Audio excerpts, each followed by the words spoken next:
பஞ்சபூதங்கள் படைத்து பஞ்சபூதங்கள் சார்ந்து வாழும் உயிரினங்களை படைத்து அந்த உயிரினங்களிலும் மேன்மையான மனிதனை படைத்த பேராற்றலுக்கே புகழ் அனைத்தும். இன்றைய தகவல் என்ன அப்படின்னு நம்ம பார்த்தோம்னா, வாசல் தெளிப்பது எப்பொழுது தெளிக்கணும், ஏன் தெளிக்கணும், அதனுடைய நன்மை என்ன, இந்த கேள்விக்கான விடையை தான் இன்னைக்கு நம்ம பார்க்க போகிறோம்.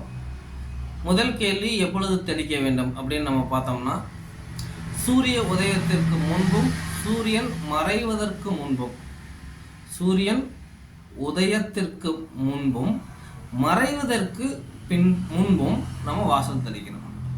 இது ஏன் தெளிக்கணும் அப்படின்னு நம்ம பார்த்தோம் அப்படின்னா, எப்போ தெளிக்கணுங்கிறத நம்ம பார்த்துட்டோம்.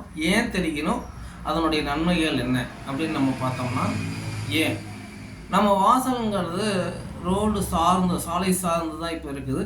இன்றைக்கி பல இடங்களில் மண் சாலைகள் தான் இருக்குது, சில இடங்களில் தார் சாலைகளும், சில இடங்களில் கான்கிரீட் சாலைகளும் இருக்குது. ஸோ அந்த சாலையில் செல்லக்கூடிய பிராணிகள், உயிரினங்கள், மனிதர்கள், இவர்கள் செல்லும் பொழுது மனிதர்கள் அவர்களுடைய எச்சலை துப்புறாங்க. இன்றைக்கி நிறைய பேர் ரோட்டில் எச்சி துப்புறதை நம்ம பார்க்குறோம். ஸோ அவங்க கடந்து செல்லும் பொழுது அவங்களே எச்சியை துப்பிடுறாங்க. அதேமாரி உயிரினங்கள், ஆடு, மாடு, கோழி போன்ற உயிரினங்கள் என்ன பண்ணுது, அது நடந்து செல்லும் பாதையிலேயே தன்னுடைய கழிவை போட்டுக்கொண்டே போகும். ஸோ அந்த கழிவுகளை மிதிச்சுட்டு வீட்டுக்குள்ளே வர வேணாம், அந்த கழிவை வீட்டை விட்டு வெளியில் போகும்போது மிதிச்சுட்டே வெளியில் போக வேணாம் அப்படிங்கிறதுக்காகத்தான் வாசலை கூட்டி காலையில் சூரிய உதயத்திற்கு முன்புங்கிற போது, சூரிய உதயத்துக்கு முன்னாடியே எழுந்திரிச்சு வாசலை கூட்டி தண்ணி தெளிச்சிடுவாங்க. வீட்டிலேருந்து யாராவது வெளியில் வேலைக்கு போகிறாங்க அப்படின்னா வீட்டுக்கு வெளியில் அந்த கழிவை மிதிக்காமல் நடந்து போவாங்க அப்படிங்கிறதுக்காக தான் அந்த நேரத்தில் தெளிக்க சொல்லுவாங்க.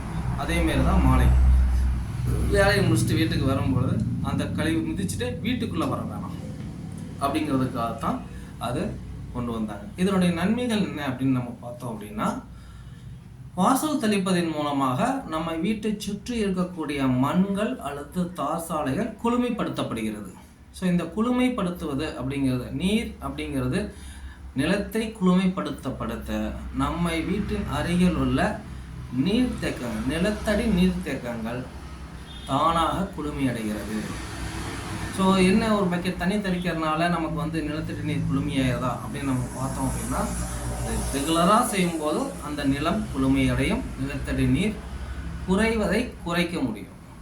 இது இயற்கையின் விதி. அதேமாரி கொரோனா காலகட்டத்தில் நம்மளை அறியாமலே நம்ம ஒரு விஷயத்தை செய்யணும். என்ன அப்படின்னா, வீட்டுக்கு முன்னாடி மஞ்சள் கரைத்த நீரை வெளியே எழுதி தெளித்தோம். ஏன்னா கிருமி நாசினி, மஞ்சள் தண்ணீரை கலந்து தெளித்தோம், கிருமி நாசினி நம்ம தெளித்தோம். ஸோ அந்த காலகட்டத்தில் வீட்டுக்குள்ளே யார் வந்தாலும் கை கால் முகம் கழுவிட்டு உள்ளவாங்க அப்படின்னோம். ஸோ நம்ம வீட்டை விட்டு வெளியில் போயிட்டு அல்லது வீட்டுக்கு வெளியிலேருந்து யாராவது உள்ளே வராங்க அப்படின்னா அவர்களுடைய கை காலை அலம்பிட்டு வீட்டுக்குள்ளே போங்க. ஸோ வெளியில் நம்ம நிறைய இடங்களுக்கு பிரயாணம் பண்ணுறோம். அந்த இடத்துல இருக்கக்கூடிய காற்று கழிவுகளோ அல்லது வேறு ஏதாவது ஒரு கழிவுகளோ நம்முடைய கால்களில், ஏன்னா துணிகள் தவிர்த்து மற்ற இடங்களில் அந்த கழிவுகள் படுது. அந்த கழிவோட நீங்கள் வீட்டுக்குள்ளே போக வேணாம். அதனால் பலருக்கு ஒவ்வாமை ஏற்படும். இன்னும் பச்சை குழந்தைகள் இருக்கிற வீட்டுக்குள்ளே போனீங்க அப்படின்னா அந்த குழந்தைகளுக்கு ஒவ்வாமை ஏற்படும். அதனால் நீங்கள் வீட்டை விட்டு வெளியில் போயிட்டு வீட்டுக்குள்ளே வரீங்க அப்படின்னா கை காலை கழுவிட்டு அதுக்கப்புறம் வீட்டுக்குள்ளே போங்க. ஸோ சுத்தம் என்பது நம் உடல் ஆரோக்கியத்தினுடைய ஒரு அச்சாணி. அதனால் தினமும் வாசல் தெளிங்க.